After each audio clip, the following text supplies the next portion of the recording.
वो एक आम सा ताजिर था जो समरकंद के एक गेस्ट हाउस में दिन के पिछले पहर आकर ठहरा। शाम को उसने आराम से अपना खाना शाना खाया और सो गया। रात के तकरीबन 2 बजे उसको अचानक पड़ोस से चीखों की आवाज़ आई। वो हड़बड़ा के उठ बैठा और बाहर की तरफ भागा। देखा कि सामने वाले कमरे में एक शख्स नीचे लेटा हुआ है और एक और शख्स उसके सीने पे चढ़ा हुआ है और उसके हाथ में एक खंजर है जिससे वो उसको मार रहा है। उसने उसको आवाज़ ललकारा तो जो मारने वाला था वो फ़ौरन खुली खिड़की में से भाग के बाहर निकल गया, और जो बेचारा नीचे पड़ा था उसने उसको आवाज़ दी कि मेरे ये खंजर तो निकाल दो ताकि मेरी शायद जान बच जाए। उस ताजिर ने नीचे झुका और उसका वो खंजर निकालने लगा। अभी वो झुका हुआ था और खंजर उसके हाथ में था कि इतनी देर में गेस्ट हाउस का मैनेजर और उसका चौकीदार और रिसेप्शनिस्ट तीनों वहाँ पर आ गए।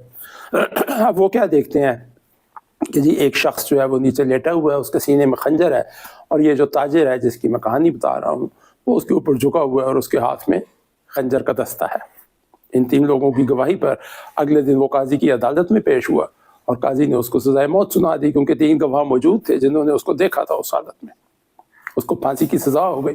जब वो फांसी के तख्ते पर था तो फांसी से पहले जो जल्लाद था उसने उससे पूछा कि जी इस जगह पर और इस मौके पर आमतौर पर लोग सच बोलते हैं, तो आप भी मुझे बता दें कि इसका सच क्या है। उसने कहा कि ये मर्डर मैंने नहीं किया और जो मैं कहानी सुना रहा हूँ वही दुरुस्त है, लेकिन सज़ा मुझे सही मिल रही है। वो जल्लाद परेशान हुआ, उसको समझ आई कि इस बात का मतलब क्या है। उसने कहा बात यह है कि मैं अपने गांव में, अपने शहर में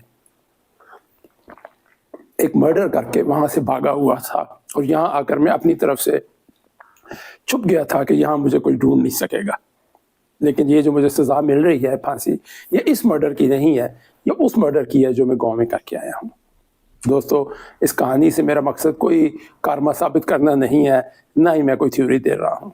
मैं सिर्फ एक कहानी पढ़ी थी और इसको जब मैं अपनी ज़िंदगी के तजर्बे से लिंक करता हूँ तो मुझे एज ए साइकियाट्रिस्ट बहुत लोग मिले हैं जिन्होंने मुझे सिमिलर स्टोरी सुनाई है अपनी ज़िंदगी की, कि उन्होंने कभी कोई ऐसा काम किया होता है जिस वक्त वो उस वक्त तो बच निकलते हैं और बाद में कई सालों बाद एक ऐसे मौके में पकड़े जाते हैं जो उन्होंने नहीं किया होता।